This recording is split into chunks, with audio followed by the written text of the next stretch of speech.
लोक आस्था का महापर्व कार्तिक छठ अब से 2-3 दिनों के अंदर शुरू हो जाएगी। यानी कि 26 तारीख को उसकी जो पहला अर्घ है वो दिया जाना है। और इससे पहले छठ घाटों की साफ सफाई युद्ध स्तर पर जारी है। अभी हम खड़े हैं धनबाद के मनईटार छठ तालाब में और यहाँ पर देखिए निगम के द्वारा साफ सफाई का कार्य कराया जा रहा है। तमाम जो मजदूर हैं वो लगे हुए हैं साफ सफाई में, सुपरवाइज़र भी मौजूद हैं, स्थानीय लोग भी मौजूद हैं। और ऐसा बताया गया कि यहाँ पे प्रतिदिन साफ सफाई का कार्य किया जाता है। बावजूद जो पूजन सामग्री एवं अन्य चीज़ों से लोग प्रतिदिन इस तालाब को पूरी तरह से गंदा करने में भी अपना कोई कसर नहीं छोड़ते हैं। अब हम अगर बात करें तो जिला प्रशासन की, तो थोड़ी देर पहले उपायुक्त, एसएसपी एवं सहायक नगर आयुक्त यहाँ पहुँचे थे और उन्होंने साफ़ सफाई का जायज़ा लिया, आवश्यक दिशा निर्देश दिया है। मेरे सामने निगम के सुपरवाइज़र हैं, उनसे हम बात करने का प्रयास करते हैं कि क्या कुछ निर्देश इन्हें मिला है और किस तरह से छठ से पहले इन्हें तालाबों को बिल्कुल स्वच्छ बनाना है। तो क्या आदेश मिला है थोड़ी देर पहले जब उपायुक्त आए थे तो आप लोगों को? अभी कुछ वक्त पहले ही डीसी सर, एसएसपी सर, हमारे MC sir, city manager sir, बाकी जेई लोग सभी को यहाँ पे आए हुए थे। तो आने के पश्चात तो हम तो यहाँ सफाई करवा ही रहे थे। उन्होंने आदेश दिया कि जो भी सफाई करवा रहे हैं इसको पूर्ण किया जाए आज का आज, अब कल से लगातार इसको मेंटेनेंस किया जाए सफाई पर।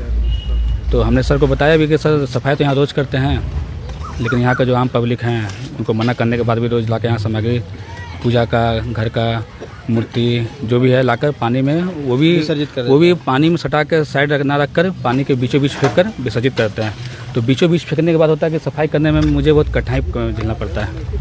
अगर उसको पानी में सटा कर अगर साइड में रख देंगे तो उठा के फेंकना तो दिक्कत नहीं होगा। और साथ ही साथ हमारे निगम के अधिकारी भी थे। इस तालाब का सौंदर्यीकरण भी है इस छठ पूजा के बाद से।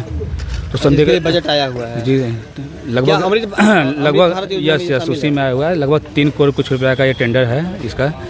तो उसी पर वो सर का आदेश है कि कुछ अतिक्रमण भी अगल बगल हो सकता है, तो उस अतिक्रमण को देखते हुए उसमें सौंदर्यीकरण करना ही सही रहेगा।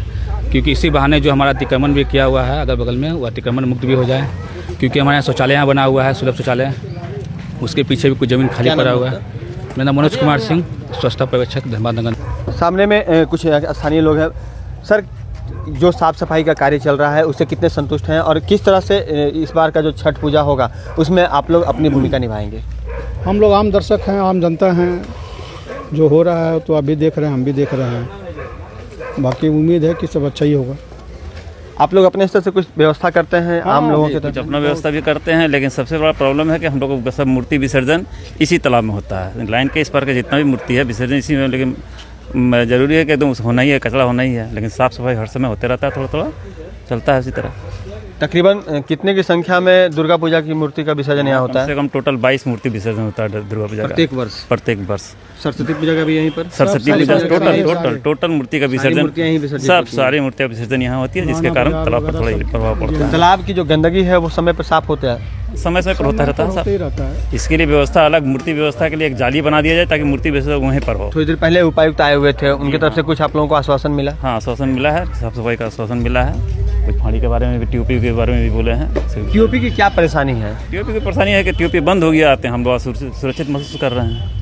यानी कि आपराधिक गतिविधि बढ़ गई है? थोड़ा बढ़ गई है, दारू पीने उन्ने का संख्या बढ़ गया है, गांजा वांजा का बढ़ गया है, अड्डेबाजी होने बढ़ गई है तालाब पर भी, तालाब पानी में भी।